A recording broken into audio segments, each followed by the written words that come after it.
Welcome to the Queen City King. This is your host, King Daddy. You can find us on Twitter at RealKD Show and on Instagram at Real_KD Show.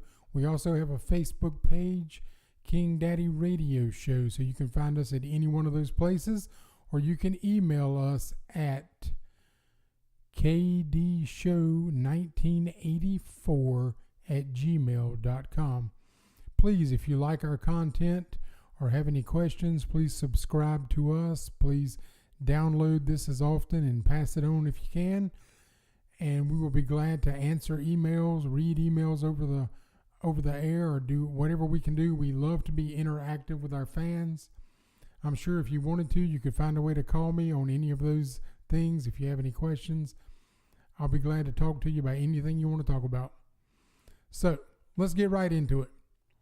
When I was a younger man, not even a man yet, two of my favorite things in the world were music and professional wrestling. I used to love professional wrestling. I think that goes all the way back from watching. My mom likes to tell this story about me calling wrestling, I want to watch the man fall down.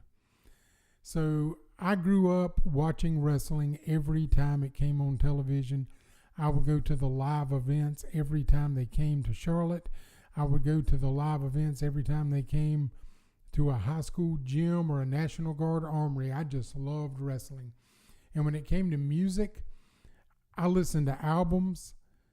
And then later on in the 80s, I listened to cassette tapes, and I had all kinds of music. I just loved to be inundated with music. I could just feel it within me. So those are two of my favorite things. So as I became a younger man, I managed to get myself in a position where I got to work security at wrestling shows and did some bar bouncing. I love the bar bouncing because I love cover bands. I like a cover band more than I do the real thing. If I can go into a room with 300 or 400 people listening to somebody sing my favorite songs, and I can sing along with it, and at the time I got to do it for free, so that was even better. And I got to see all these wrestling shows that I never thought I'd get to see in my life for free. I got to meet people in life that I never thought that I would ever get to see outside of my television screen, and I got to meet them. One of my favorite meetings to this day, and also one of my favorite people who I really like, it's been a long time since I've seen him, but I really, really liked Robert Gibson of the Rock and Roll Express. He was just a stand-up guy. Another one of my favorites, who was also a fairly decent friend of mine still to this day, and that is a wrestler that wrestled in the old NWA days called George South. George South is probably one of the best people that I've ever known. I like George. I did some work for George in the probably mid-90s. Did some voice work for his show, did some commentary, hung a lot of posters, went with some of the wrestling stars that had came to his area and sat outside of stores and did autograph signings. So, I mean, I really got to have a good time doing some of that stuff. So, music and professional wrestling to me were just always something that just really thrilled me to be around. I enjoyed, every aspect of all those shows. One of the best memories that I have of a professional wrestling show was probably, I'm going to say 1986. Went to the Omni in Atlanta, and on that card, and I can't remember the specifics, but Jim Cornette and the Midnight Express wrestled in a scaffold match. And that was just like one of the greatest things in the world. But the coup de grace of the night, and I use the word coup de grace because I love Dusty Rhodes, and that was one of his words. But the coup de grace for me of the night, this took place right after Magnum TA had his car wreck, so I may be a little iffy on the year. But they didn't have anybody to come out and defend the tag team title belts with Dusty Rhodes. And Nikita Koloff walked down the aisle, and when that place erupted, it was electric. I have never heard a professional wrestling crowd that epic before in my entire life. It was just epic. So I made sure after that moment that I involved myself in as much of that life as I could be around. I never really could do the wrestling thing, even though I have dabbled in some fighting here and there and done a few things, but just being around those guys and being around that lifestyle, learning how to set up the ring, learning everything that I could know about the people that I was involved with was just amazing. And I felt the same way about the bars. And, I was not a bar person because I like to go just drink. I was never one to sit at the bar and just down drinks. I loved a good show. To this day, I like to go to the Fillmore in Charlotte and listen to my two favorite cover bands right now. Or they're actually tribute bands. Let me get that straight. Tribute bands. One is called On the Border, and they are phenomenal. They sing Eagles music.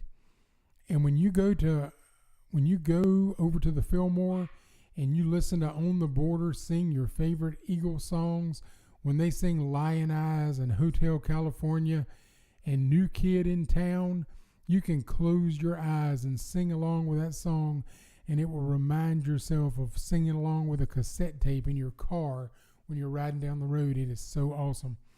And then there's another duo that I like to listen to. First time I ever heard them was at a park, and it was a free show, and we carried our lawn chairs and we sat down in the middle of the park.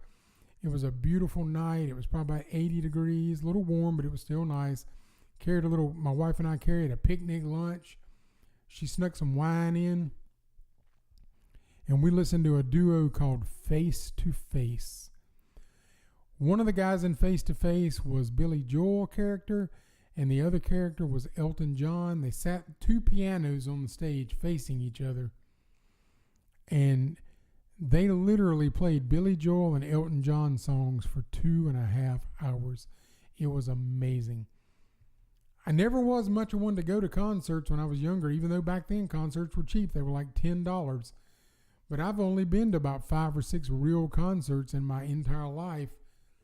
But I have been to so many cover bands. And let me tell you how I got my love for cover bands.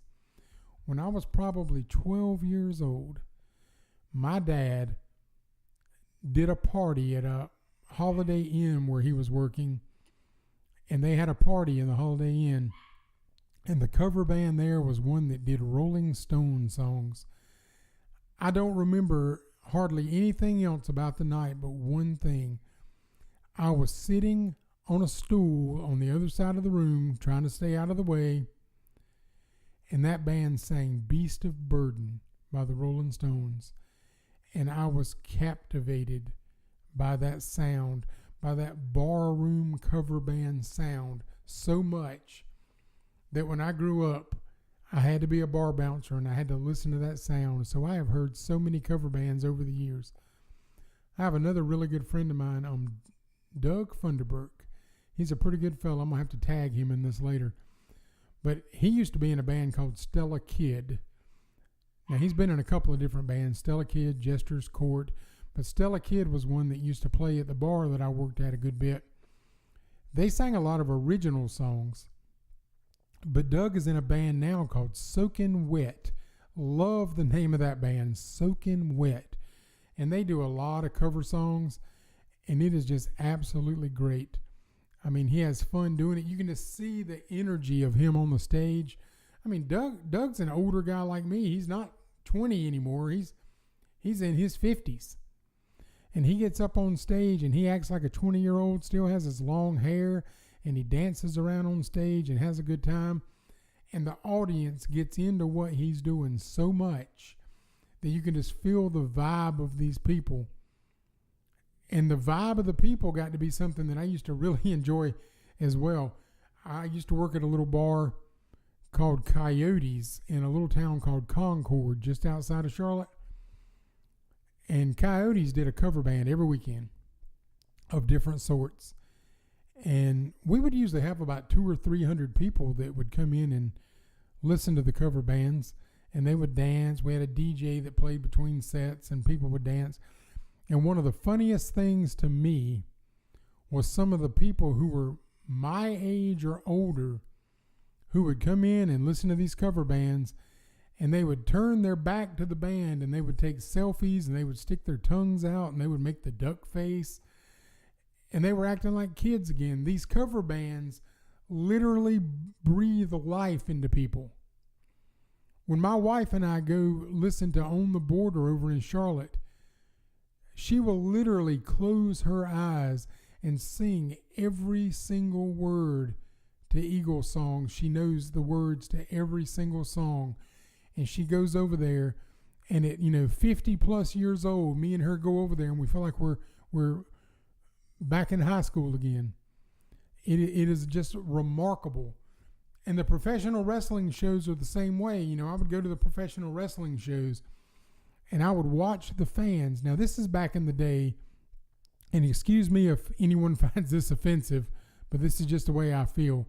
This was back in the day before Vince McMahon and the WWE took over the damn wrestling world, and as far as I'm concerned, just ruined the absolute shit out of it. They fucked up wrestling. But this was back in the day when the fans used to get into wrestling, because not only did they believe that wrestling was real, they loved their baby faces and they hated their heels, and the fans were just as big a part of the show. Working security at a wrestling match sometimes was worse than working as a bouncer in the bar. Even though there was no alcohol being drank in the place, these people got so riled up over their favorite wrestlers that they would fight you. They would literally go to blows over their favorite wrestlers, and they would literally get up against the gate and reach out and slap at the heels when they came by. It was just an unreal, remarkable atmosphere that was created not with smoke and mirrors and television cameras, but it was created by people and their actions and their words. These heels could get on a microphone and could literally sit there and make you hate them. My friend George South, who, by the way, I don't know how many of you remember George South from back in the day, but George is a born-again Christian, does not use profanity, does not say anything out of the way, but George is a heel. And George could rile up a crowd with his mouth and never say anything derogatory about anyone, never curse anyone, never use any foul language or anything, but he was so good at what he did with a microphone that he could literally make an audience full of people yell and boo at him. George was remarkable. He never was what you call a top card guy, mid card probably at best. Great wrestler. There are many wrestlers that I know of today that are big stars because they trained under George. Ricky and Robert of the Rock and Roll Express, two of the greatest baby faces that I've ever heard in my entire life. And there's a lot of people who owe their careers in wrestling to the school of Morton, because Ricky Morton now teaches wrestling. He still wrestles some shows from my understanding. I haven't been in contact with him in quite a while, but he has a wrestling school, I believe it's somewhere in Georgia, called the School of Morton. It's either Georgia or Tennessee.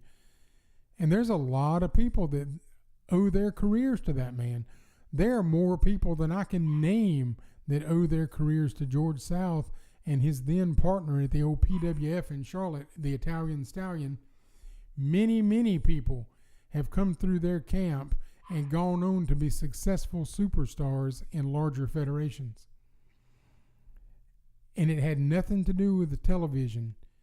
It had nothing to do with, like I said, the smoke and mirrors of the things that were going on. It had to do with good old-fashioned wrestling and a man who knew what he was doing with a microphone.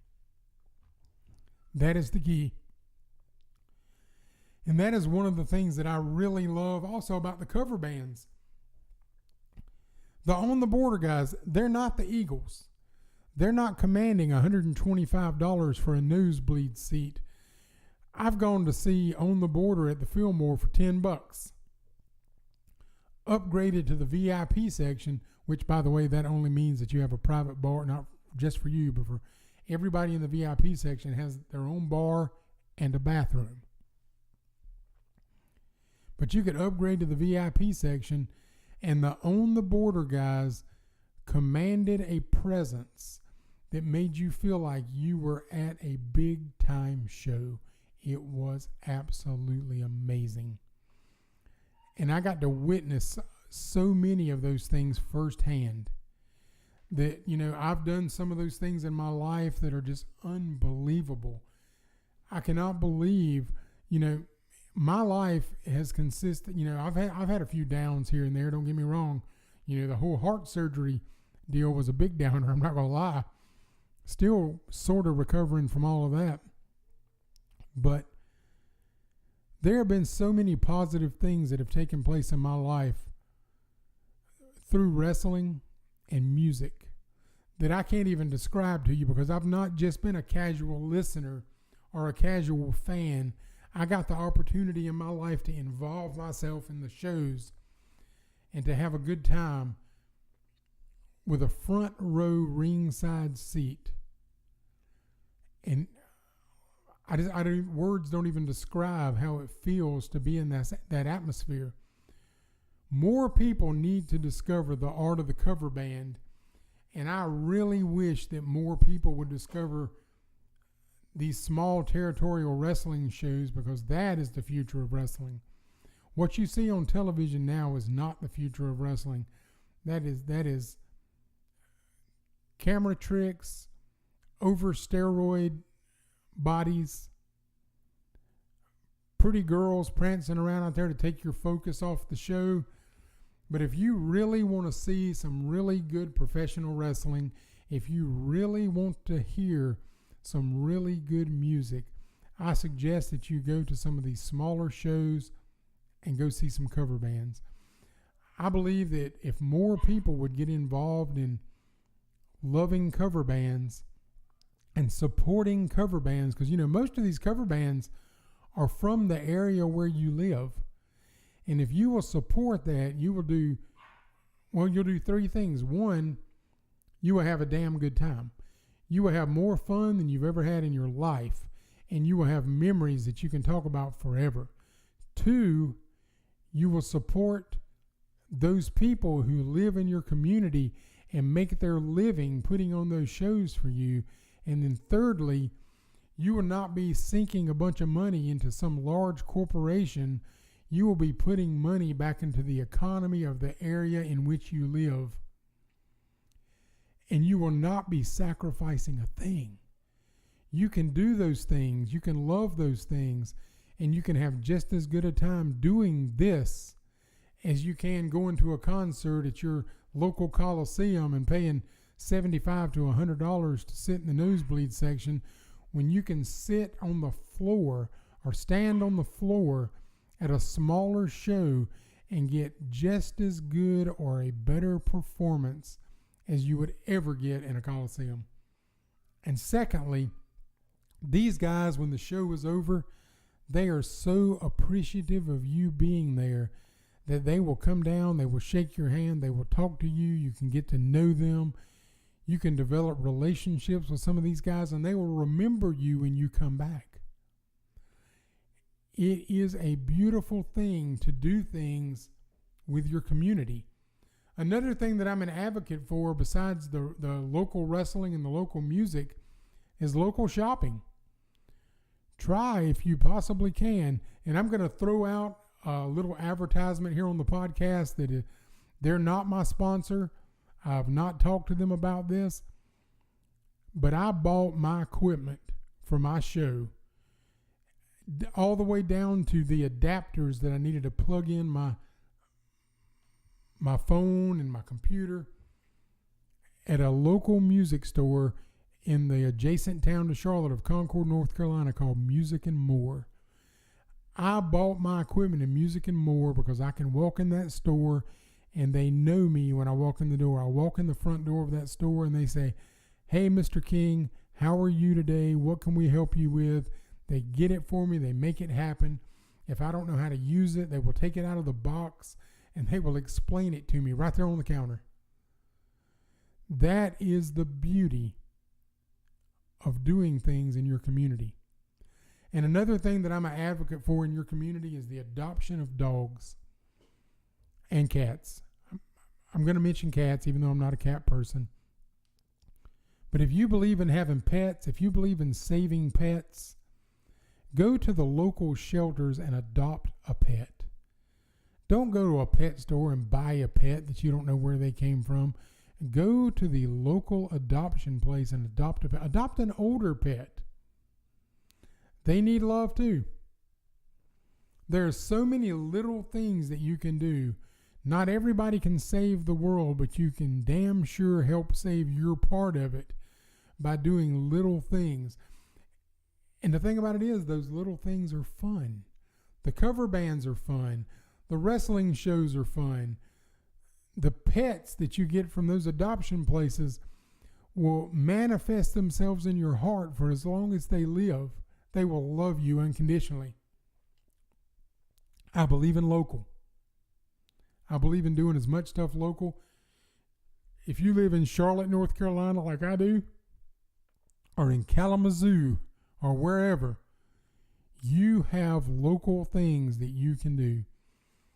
You don't always need to go out to eat at a chain restaurant.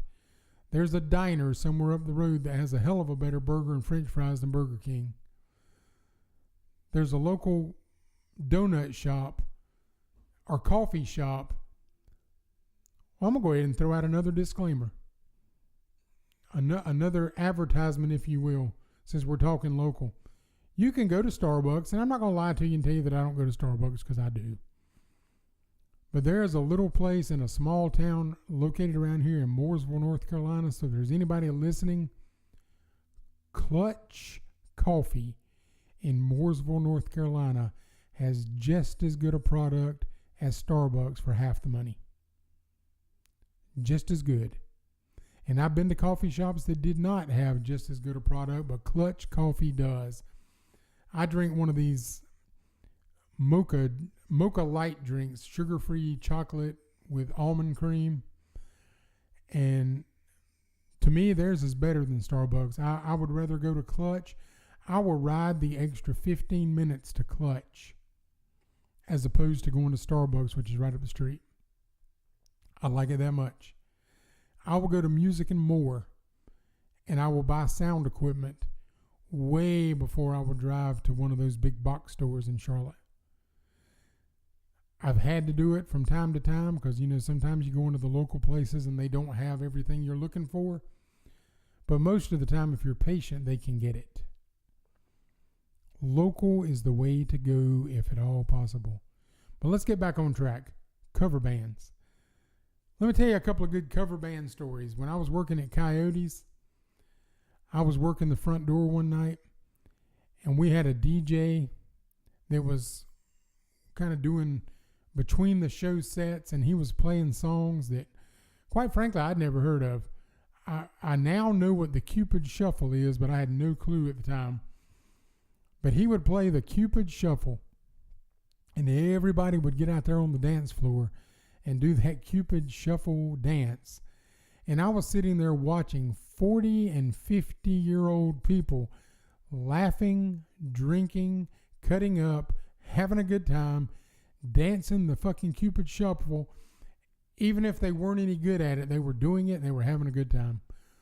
Those are some of the stories that you just can't get at a concert. If you go to a big name band concert, you come home and you're talking about, wow, the music was great, the stage show was great, but everybody down there where you're sitting was packed in like rats and just moving along to the music the best they could. But if you go to a local show, you have the opportunity to to dance and to move and to mingle and to sit at the table and talk to your friends and just have a really good time. I highly recommend it. So here's what you're going to get out of this podcast today. Cover bands, small federation wrestling shows, local businesses. You need to support them all. For Queen City King, this is King Daddy, wishing everybody have a wonderful, wonderful Thanksgiving.